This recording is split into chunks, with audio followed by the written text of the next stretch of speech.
Em nome do Pai, do Filho e do Espírito Santo. Amém. Chegamos à quinta-feira da 22ª semana do Tempo Comum. Fique comigo até o final. Eu tenho certeza que o Senhor falará ao teu coração. Eu sou o diácono Marinaldo Soares Barbosa. Estou aqui da Arquidiocese da Paraíba, da cidade de João Pessoa. Gratidão por estar comigo. Clique aí no sininho, veja se você já se inscreveu. Tá vendo a letrinha vermelhinha? Clique nela também. Comente, peça sua oração para que nosso canal fique cada vez mais relevante. Eu desejo que a graça santíssima, assim como habitou em Maria, esteja contigo também. Hoje Jesus vem nos visitar pela sua palavra. Escute a liturgia, encontre um ponto de conversão para a sua vida. Você não está sozinho, Deus está em você. Essa chama que tem Deus dentro de você, deseje caminhar com esse Deus e peça a Ele uma graça. Senhor, que todas as minhas intenções, todos os meus pensamentos, todos os meus sentimentos sejam voltados para o teu louvor e para o teu servir. Amém. Hoje rezaremos a primeira carta aos Coríntios, no capítulo 3, versículo de 18 a 23. Irmãos, ninguém se iluda se algum de vós pensar que é sábio nas coisas deste mundo, reconheça a sua insensatez para se tornar sábio de verdade. Pois a sabedoria deste mundo é insensatez diante de Deus. Com efeito, está escrito, ele apanha os sábios em sua própria astúcia. E ainda, o Senhor conhece os pensamentos dos sábios, sabe que são vãos. Portanto, que ninguém ponha a sua glória em homem algum. Com efeito, tudo vos pertence. Paulo, Apolo, Cefas, o mundo, a vida, a morte, o presente e o futuro, tudo é vosso. Mas vós sois de Cristo e Cristo é de Deus. Palavra do Senhor, graças a Deus. Salmo responsorial 23, 24. Ao Senhor pertence a terra e o que ela encerra. Ao Senhor pertence a terra e o que ela encerra, o mundo inteiro com seus seres que o povoam, porque ele a tomou firme sobre os mares e sobre as águas a mantém inabalável. Ao Senhor pertence a terra e o que ela encerra. O Evangelho de Lucas, no capítulo 5, versículo de 1 a 11. Naquele tempo, Jesus estava na margem do lago de Genezaré e a multidão apertava-se ao seu redor para ouvir a palavra de Deus. Jesus viu duas barcas paradas ao lado. Os pescadores haviam desembarcado e lavavam as redes. Subindo numa das barcas, que era de Simão, pediu que se afastasse um pouco da margem. Depois, sentou-se e da barca ensinava as multidões. Quando acabou de falar, disse a Simão, avança para águas mais profundas e lançai vossa rede para a pesca.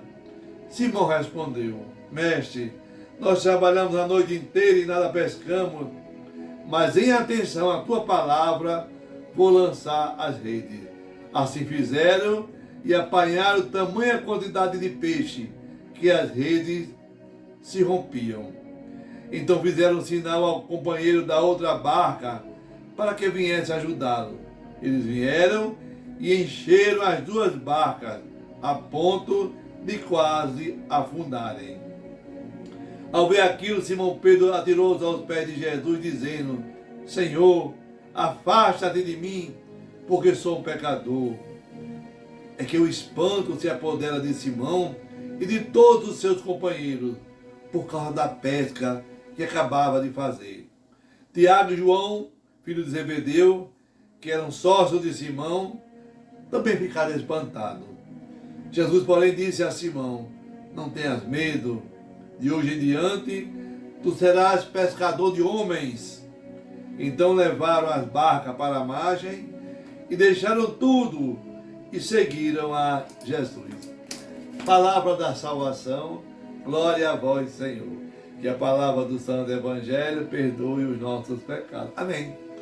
Iniciamos hoje o mês da Bíblia e somos convidados a viver, a irmos para águas mais profundas no olhar da nossa fé. A igreja vai estudar esse mês o livro de Ezequiel. Então aguarde que nós iremos publicando todos os estudos aqui desse canal. Hoje nós estamos convidados a beber da fonte que está na primeira carta de São Paulo aos Coríntios, no capítulo 3.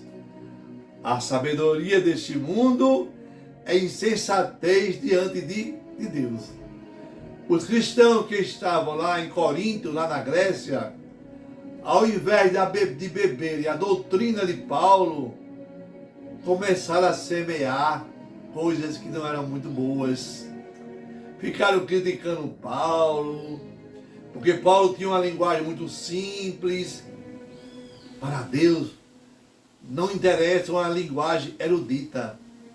Hoje em dia tudo é do mesmo jeito. As pessoas fazem as partidas, mas ao invés de facilitar a vida, complicam.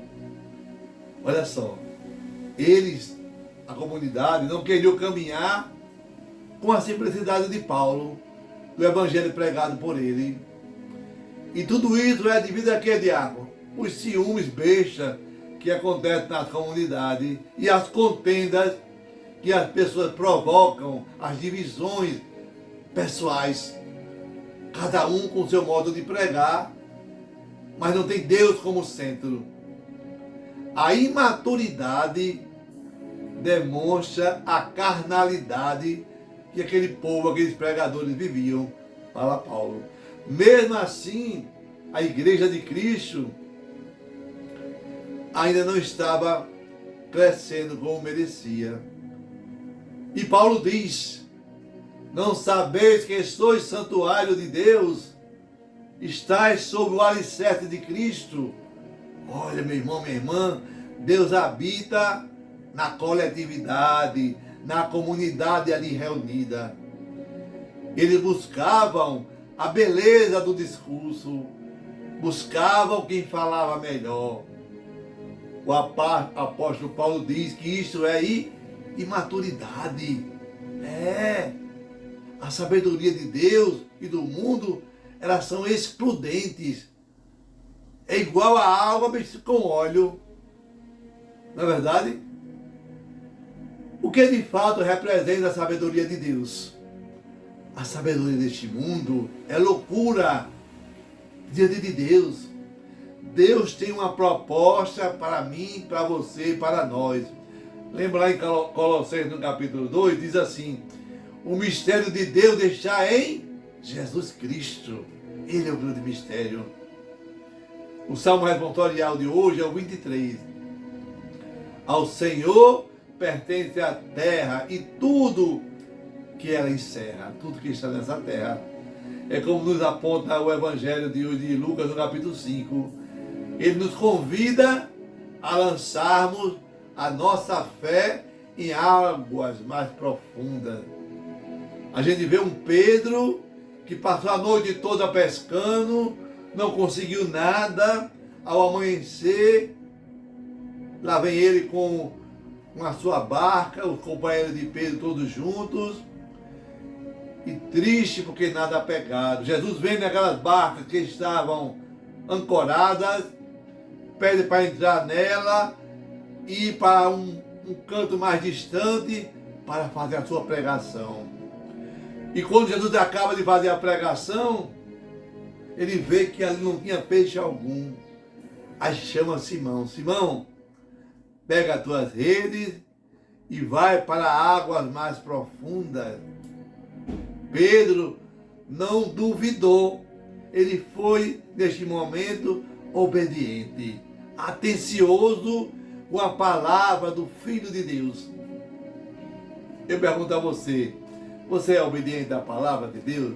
Tem tempo de parar para falar com Deus? Faz esse exercício.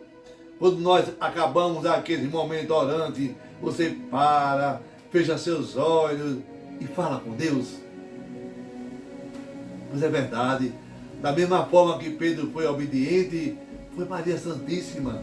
Faça-se em mim segundo a tua palavra. É assim que deve ser eu, deve ser você. Nós devemos nos colocar diante da providência de Deus. Viver essa experiência do mundo, a nossa história, vivemos sempre porque somos desobedientes. Nós não emprestamos nossa barca a Jesus. Eu pergunto, alguém precisa de mim? E às vezes é num convite como esse, nos momentos mais difíceis da minha vida, que Pedro diz: pesquei a noite inteira, não peguei nada, mas porque tu me mandas, eu irei. Para onde mandar, eu irei. Pedro poderia até ter se revoltado e falado um monte de bobeira, né?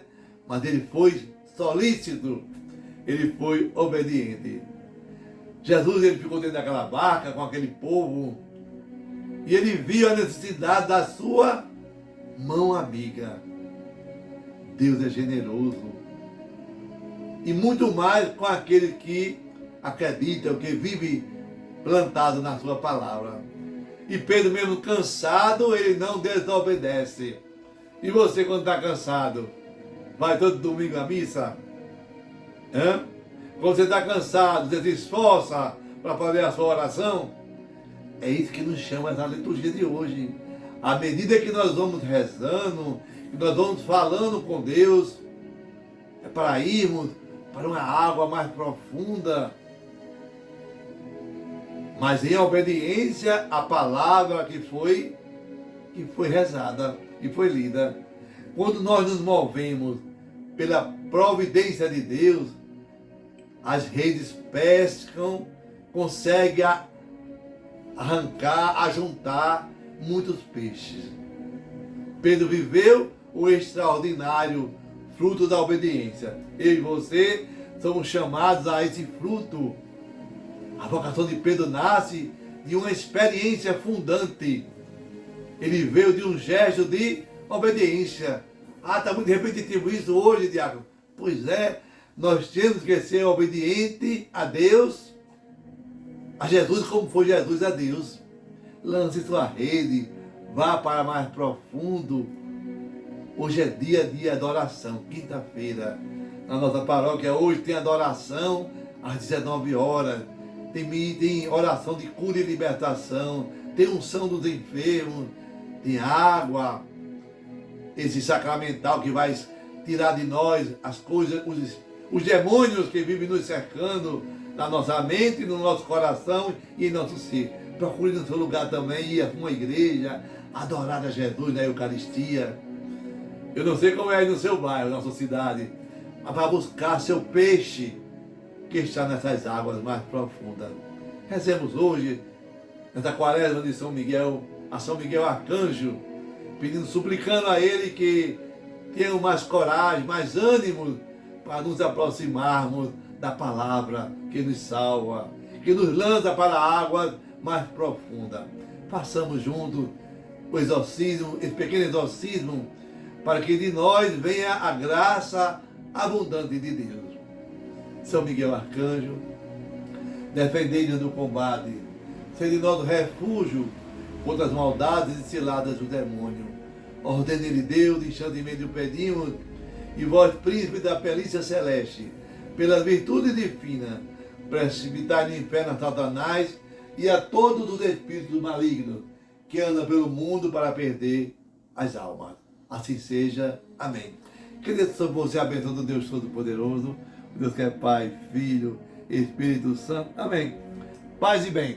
Bom dia.